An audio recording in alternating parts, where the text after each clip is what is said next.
Good morning. Now, I've left this overnight. It's my first look at this morning. I've just been kneading the clay and making it malleable, ready. And one small piece I've started to press into a round shape. It's odd. I mean, my camera has face recognition and it recognises this as a face, but it doesn't recognise any of the others as a face. Isn't that odd?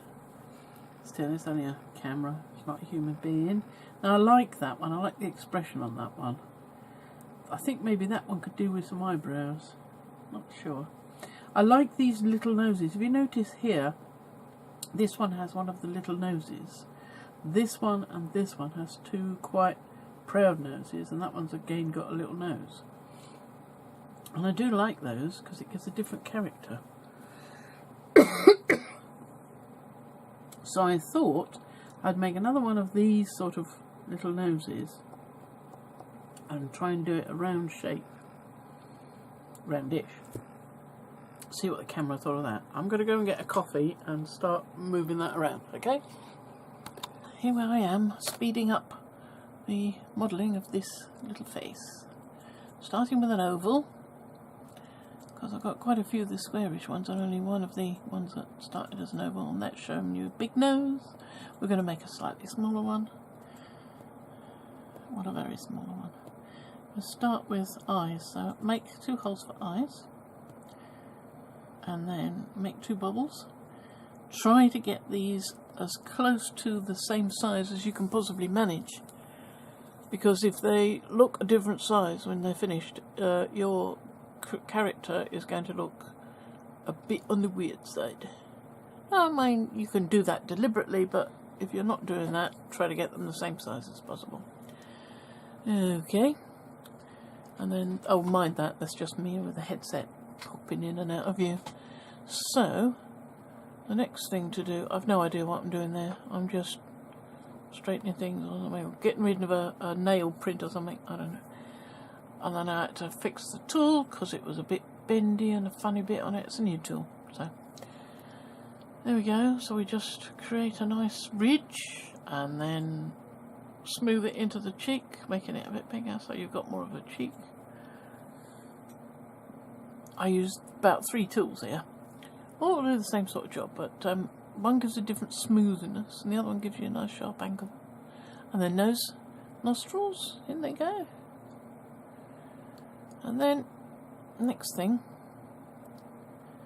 I believe it'll be eyelids, if I'm right, because you've only got bare eyeballs at the moment, so you need some eyelids. They look a bit like eyebrows when you start putting them in, but they overlap them very slightly over the eyeball, and you do a top and you do a bottom, making sure you leave bits of the eye visible, otherwise you just end up with closed eyes. And these things are really tiny, so they're quite fiddly, but a ball of clay can be turned into almost anything. So then the next thing is just smooth them in, and then the closer you get to the eyeball as you're smoothing, the narrower the piece of clay gets and the more it looks like an eyelid rather than a great big lump.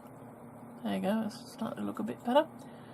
And then I think the next thing I do is lips, but shape the face a bit. I keep on redefining the nostrils and the bits that as you're working it they get smooched out of place. So there's the upper lip.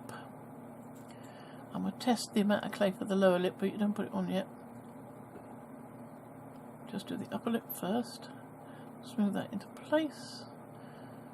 And then shape it so that you've got where the philtrum is, that's the bit under the nose. And the shape of the lips, and smooth it all into the face, and make sure you've still got the mouth. And I sometimes like to have a really open mouth, so I've made that a bit more obvious. And then the next thing I think is eyebrows. I don't think I bother with hair on this one, but because I just want the faces. So we do nice little eyebrows on each side. Now they look a bit weird and sort of comedy, but the more you smooth them in and the less of them there is, and the more they create body to the face behind, then the more they become part of a whole.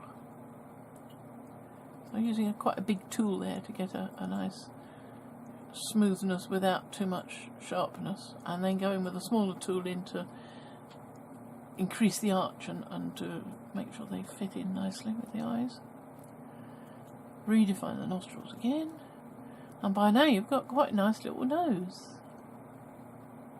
And we're getting to the end now. I mean, that's really it. There isn't much more about it at all.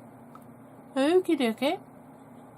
To these, when you're making faces, to change it is to give it, for instance, once I did, where's that big piece? There we go. You'll see on this I did the eyebrows and gave the eyebrows texture. Here we are. You can see that there is some texture in there. Or perhaps you can't, I can. And there's another face somewhere where I did even more. And of course when you put hair on, hair changes the look of the thing as well. So without the hair, that looks quite different. With the hair, it looks different again. Of course on this one I also pierced the centre of the eyes to give pupils. You don't have to do that. It was just, I wanted to see what happened. So there we are. In fact, you see, with something like that or any of these, if you don't pierce the eye, you can always paint on a dot for the pupil. And if you're clever enough, perhaps even the iris, but you'd need a biggish face to be able to get a biggish eye to be able to get the detail of something like an iris into it. A pupil you can manage. It's much easier to manage a pupil because all you need is a really small paintbrush, and then you just get your paintbrush to a point. So it needs to be a better paintbrush than that. This is a bit, what's this one? Yeah, this is a 3060. 60? Yes, 6. No, it's 5. 50. Even so, that's quite thick for a 5. So there we are. I mean, I have smaller ones somewhere. I've got a whole set of really small ones. This is quite a nice small one. Don't know if you can see that. Let's take it out of the packet so it's easier, less reflection. This is also a 5.0, and it does look different when it's first out of the packet. It goes to a better point, as you can see.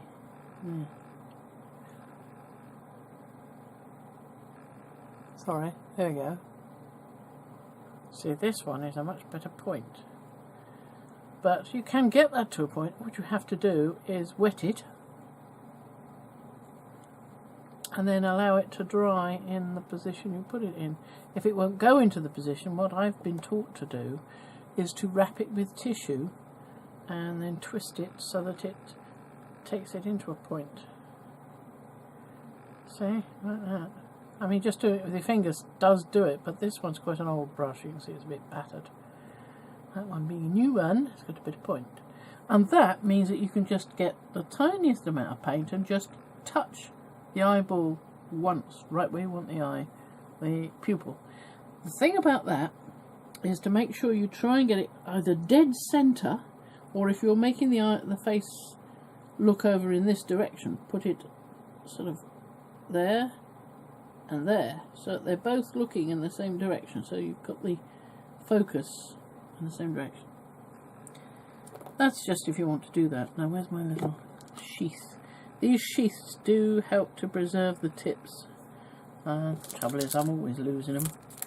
So start off with lovely little protecty things, and then after a while there's nothing because I've lost them. Oh well. Hoo-hum. And never mind. Another good one for doing eyes is, I find, a rigger. Because a rigger has got a really long point and it can carry the... it's a 20-0. You wouldn't think so. Looks much the same as the other one, except it's really even thicker. Anyway, the rigger, as I was saying, will give you a long brush. There's a rigger. a long brush that is better at going to a point. But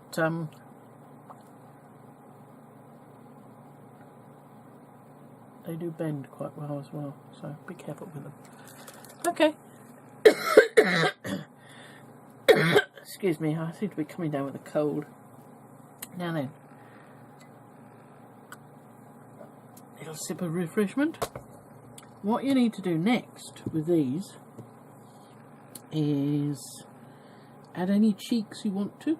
I will smooth the cheeks down a bit on that one, and I might add some cheeks on there, I don't know. Maybe not.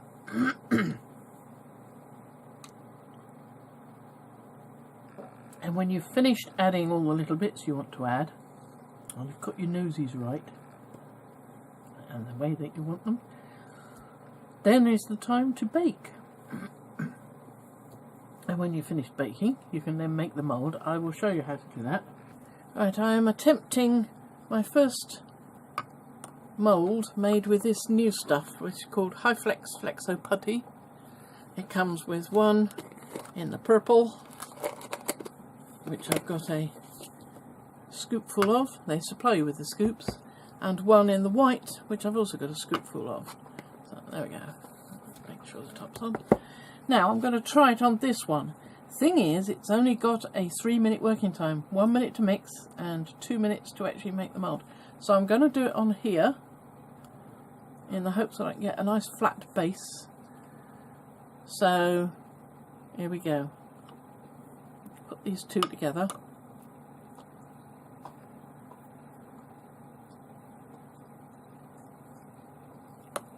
Working time will begin on the moment you put the two together. Until then, you're all right. If it's anything like any other mould putty.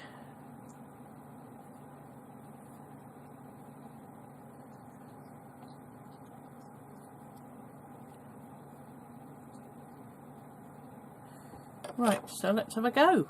The white is very sticky in comparison with any other mould putty I've used. Right, I've got 1 minute. I've got to be quick.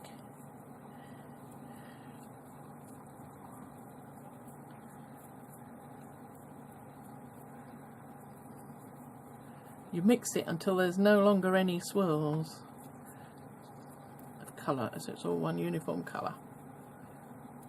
Nearly there. A few more swirls.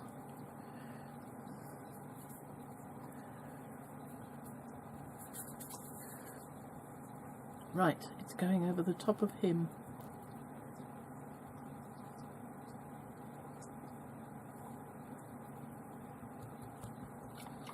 I'm going to put that on top because I want to be able to put a flat surface on.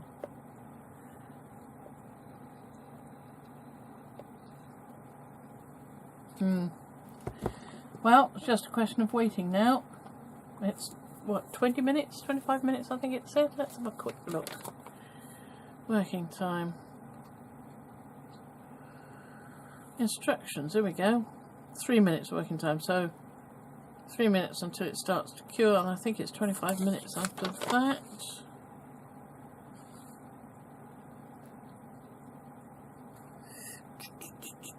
$25 minutes, yes. Allow it to cure for 25 minutes. So that's going to sit there for 25 minutes.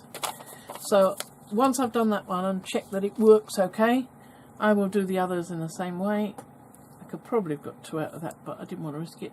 I like to have single moulds if possible. I have done multiple moulds before, like these, and they work okay. That's a different mould putty. That's easy mould. I haven't got a lot of that left, those, which is why I bought the new stuff. So we'll see how it goes. It's a paler colour, isn't it?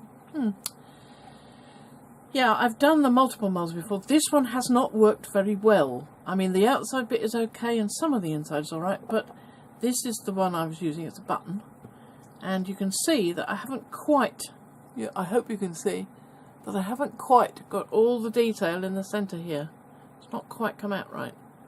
So I wanted to do that again, but I've got to somehow figure out how to support this like that while doing it, because I want to put the stuff on in the same way as this so I can get a good contact with the middle, because before I've done it like that, which obviously doesn't work. Not as well anyway. So, but I can't figure out how to do that with this in the way. There must be some way.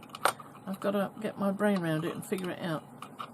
In the meantime, we'll wait for that to cure and get back to you.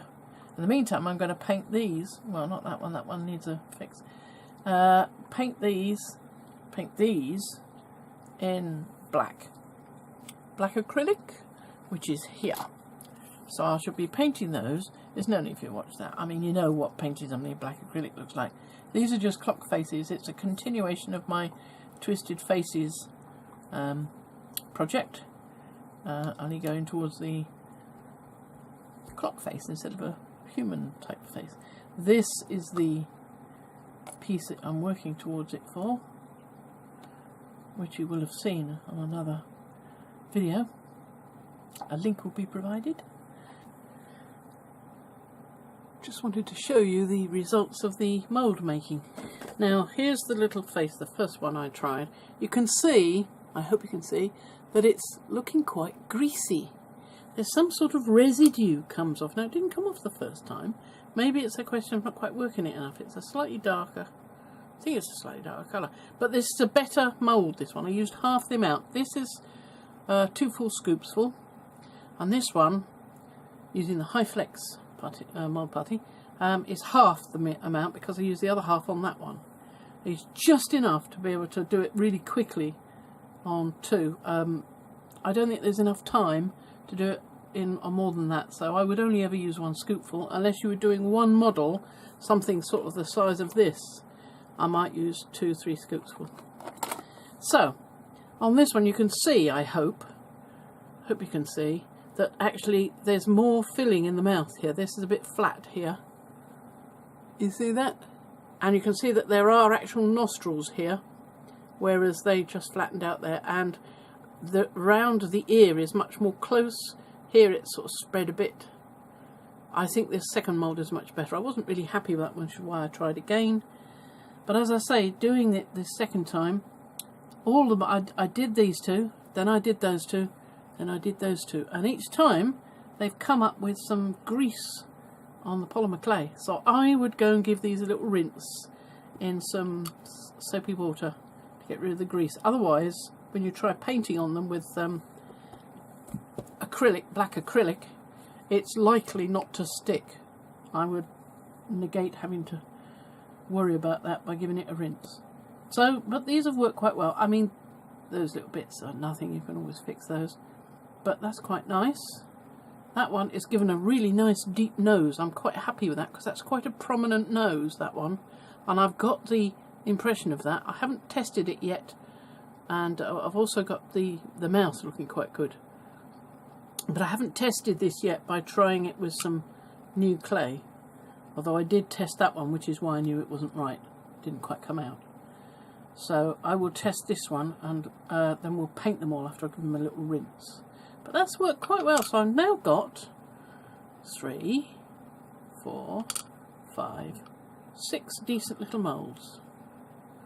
And what I'll do next is, after I've rinsed these, I'll show you what we do to get the twisted faces with these. I mean, we've done it before with the other ones, but just to show you how the whole procedure from start to finish, if you haven't got a mould that you've bought and you want to do your own features, your own face, and to make a mould yourself. Right, well, I've now washed these. I used a little nail brush, but I was very careful to just, all I was trying to do was trying to get the soapy water into all the areas, not to roughly try and get dirt out of the crevices. So I was very careful with the brush, and then I dried it very carefully on a towel.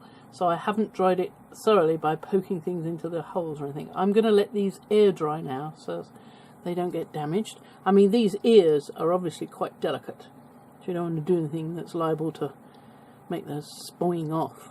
But we've now got those faces. Those can go away. We're not going to use those now, not for this project. What we're going to use are the moulds to make new pieces. So those are out of the way, drying nicely, and we'll get some clay out of the box of clay, and we will start again. Because what we're going to do, I haven't rinsed these.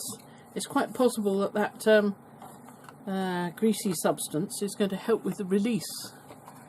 It's certainly not going to hinder it. So let's get a bit of clay off the big piece.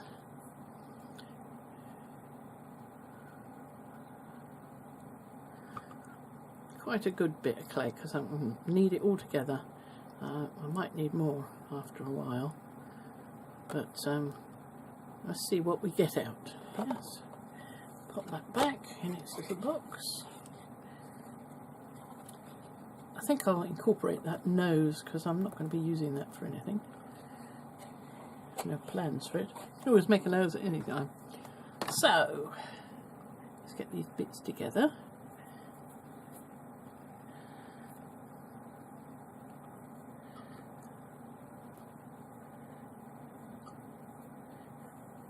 And the nose.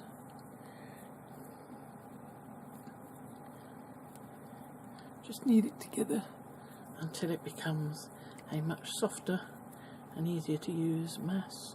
If you can't do this, your hands are bad. Mine have been bad before, but they're not so bad at the moment. If yours aren't very good, then another way to do it is to use a little roller. This came free with some, I think, Bacon Bond kit. No, Bacon Bend kit. Very confusing when you've got stuff that's got a very similar name. So that's one way to do it, and then just keep rolling it until you've got a big enough area to move that out of the way, to fold it over and do a bit more. It helps to make it move, all this friction and heat and stuff. There we go, fold it over. You can see it's not very good yet because it's cracking when you fold it, but no bother, we just keep going.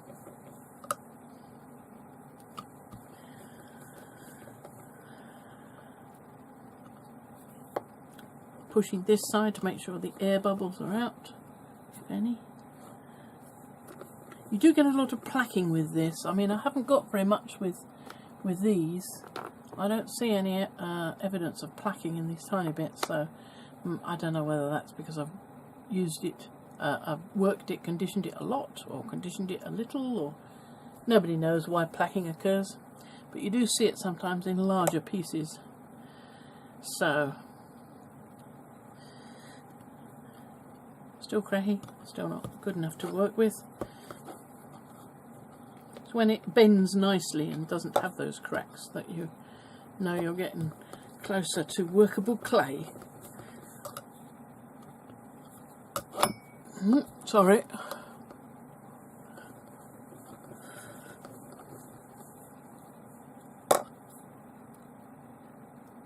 You can also do this in a pasta machine once you've got it to that sort of consistency, so it's thin enough to go into the pasta machine, and just roll it through a few times. 10 times maybe? Depends on how unconditioned your clay is and on what type of clay you're using. I mean, I'm using Super Sculpey here, but you might use Sculpey 3 or Ultralight or, I don't know, Premo, Pardo clay even, Fimo, any kind of clay.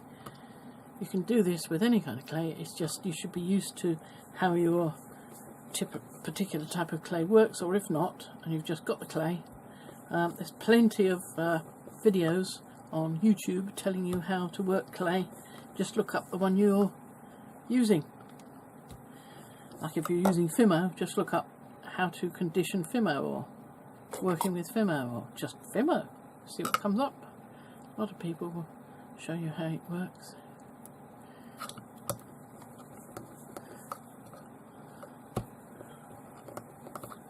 And then I think that's pretty close to, I mean, it's not breaking anymore. Look, see, it's not breaking so much now. Maybe I'll do it a bit more. Thought it wasn't breaking that much. It feels more plasticky when you get to a good condition. Here we are. We've got nice workable clay now. I'll just tear a piece off and use it on maybe a little bit more. Make a nice little round. So I'm going to force it into one of these. And which one shall we do? Let's try that one, the one that I did a second one of, because I wasn't happy with that one. So let's try that one, see how well it comes out. You can see what happened with the other one. I mean, I had to trim round it as well because it spread a bit, leaving gaps. So that's the result from that mould. Let's see what happens with this one.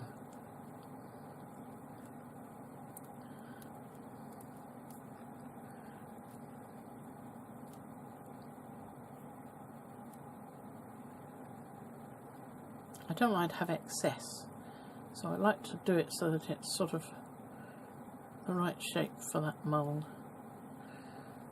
And then I can just push it down to form the chin properly. And then I would just push it onto there so that it's easier to get out. And let's see what happens.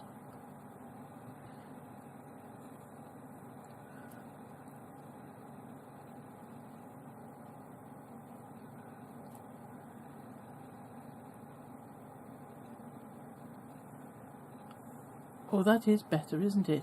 Look at that, you can see there's more depth in the mouth, and if I show you a bit closer, you can see that there's nostrils as well, which I wasn't on that one.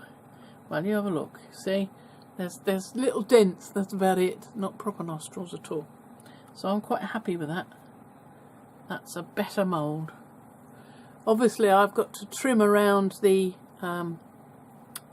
around here a bit, but there's not a lot to do with it really. It's not bad. I'm quite pleased with that. You can always, when you get these things, go on and do more to it. Now what we were going to do, let's have another go at, say, this one. We were going to see if we could do Twisted Faces.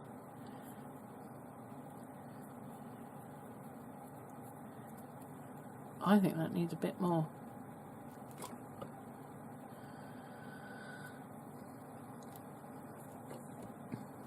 Pleased with that one. Okay, so that sort of shape.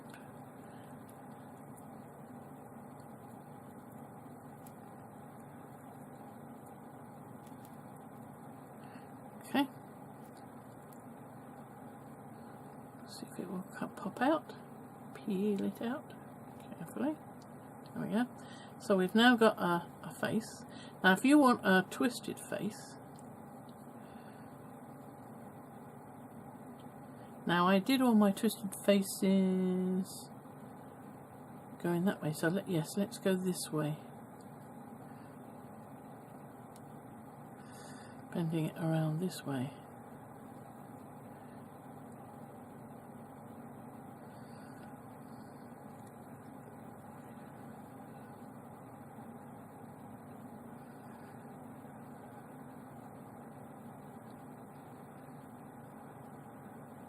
Try and open the mouth a bit more. It's just teasing it.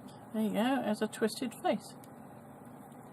You can do the same with this one, which is because this is the whole object of this. So let's try the other way.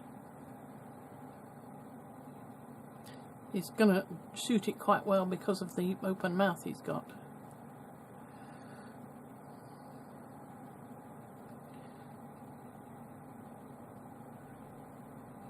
It's best to do this as soon as you've taken this out, because the conditioning you've done in getting it ready for the mould, conditioning like that and the conditioning like this in order to get it into the right shape for the mould, all that is going to help tremendously in giving you, was it that one I did? I think so. So let's try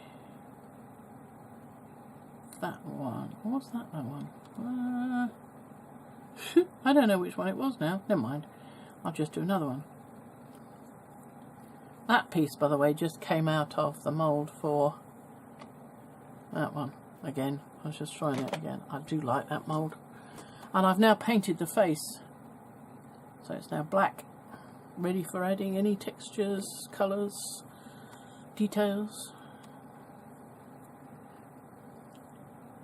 I think I'll try that one. There we go. See, because we're doing Twisted Faces, the fact that this particular mould have got some little squiggly bits that went round like there. Doesn't matter. Isn't that great? Okay, so let's pop this one out. It's been well conditioned by now.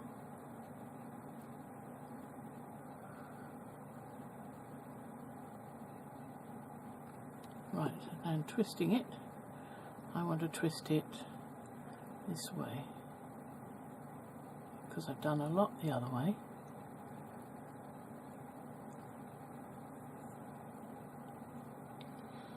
And if you don't like the way the forehead is no longer a forehead, you can always get rid of that by chopping it off if you like.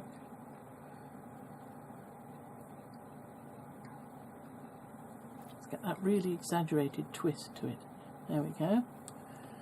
Now, what I can do is, when these are fired, decide what I'm going to do with these. I mean, I may replace these with one of them. I may decide not to go for that one from somebody else's mould and use all the ones from my moulds, because you could then pop him in there like that, and perhaps pop him there like that. I don't know, I'll have to wait and see. Might have to trim some bits in order to make them fit properly, but that's the idea. So let's have a go with this smaller one, because that one will give you a smaller bit to fit into a small area, maybe. There's a bit more.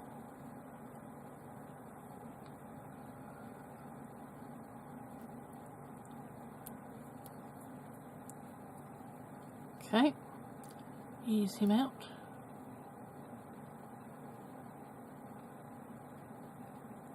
There he is. Now he may also need a little bit more definition, because he hasn't got this quite shallow. As I'm twisting and bending, I'm distorting it so much that I might lose the features. So you can always have a go with your modelling tools, you know, sort of improving the eye a bit, and a much smaller tool. There we go, that's the one I was looking for. You can just redefine your little nosy and your little mouthy.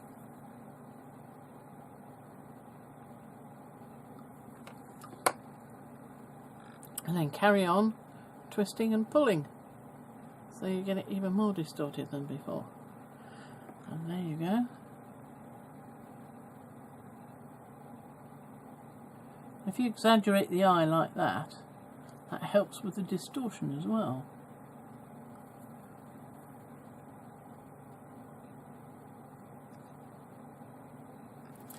There, that's not bad, that's quite nice.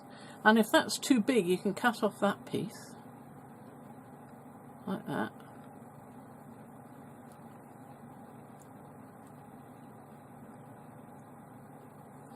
And you've got a really small one to fit round a corner. There you are. That's how you do twisted faces. I will now go on and paint, first I'll bake them, then I'll paint them in black like this, and then use various things on top. Like this one I've used, these I've just painted just with acrylic paints. This one I painted with black acrylic and then went over it with gilder's wax, different colours. Like the copper, you can see the copper colour here, and emerald green, and a little bit of patina, and some of the lilac. Those were the colours I used on that, and I really like the way that one turned out. All I've got to decide now is what colour to paint the background, whether I should just do it black and just do it as if it was a copper background or whatever, or something else. I've not decided yet, so when I have decided, I'll finish this off and show you the end result. Now, I baked these faces last night, and these are the twisted faces I've got. Here's the pendant I'm planning, and the little bits, and here's the non-twisted faces painted in black ready. Hush up you, I'm not ready for that. And here are all the metallic paints I've got at the moment, because these were metallic, so I thought I'd carry on with the metallic theme. Now, I'll add a tiny drop of water to this. Try and reconstitute it somewhat. It's such a shame to lose a colour just for lack of a little bit of mixing. I might have to get a new one of those. What's that one? It's one of the folk art ones. You don't see those very often. Plaid. You do sometimes in big stores like I don't know, maybe Hobbycrafts, possibly The Range. This is in the UK I'm talking about. You guys in America probably got it everywhere.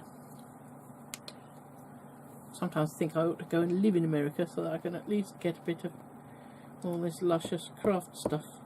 But I could get the same effect if I went on holiday there. Ha!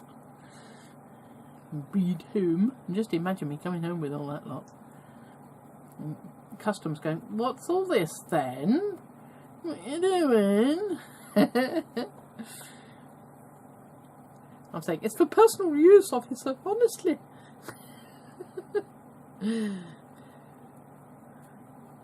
Yeah, lovely, lovely colour this one. Yes, it's such a shame to lose that.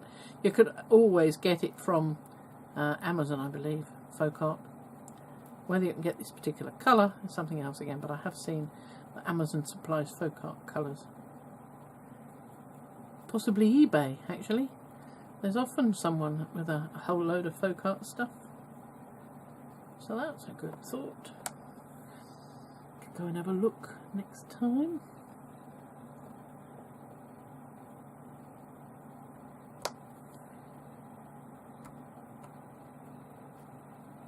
I do like that colour, really do. No wonder I bought a second one of that. Such a nice colour.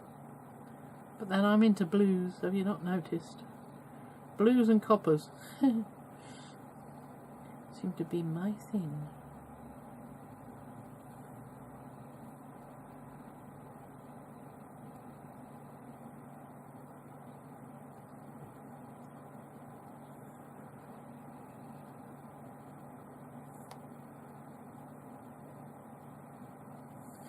There we are. All done. Now as soon as these are dry, I will be testing them in positions and in juxtaposition of colours next to each other on the pendant. I'm not sure if I'm going to do anything with the black of the pendant. I may leave it like that. I quite like the effect at the moment. So there we go. I will then put a jump ring and a chain on it, and that will be that. Except of course I've got to fire these things with the clay. That means I've got to scratch away some of the surface here and use some bacon bond to ensure that these pieces actually fix to the back. And there we are. This is the end result of the Twisted Faces pendant that I've been making. Otherwise I sometimes call it a comedy and tragedy. It's what I've done is I've put bits of clay here at the back, as you can see, and I scraped away the black surface of the pendant on this side underneath where I was positioning each one of these faces so that it would stick properly. I used a little bit of bacon bond, and there we are, it's stuck really solidly now. And then I painted the bits that were still exposed with the black, and then with these painted faces that were already painted before I put them on, I went over them with gilder's wax, and I've used various colours like old gold, that's new gold, no that's copper,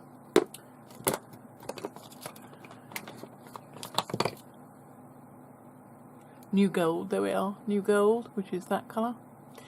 And I used this vintage lavender.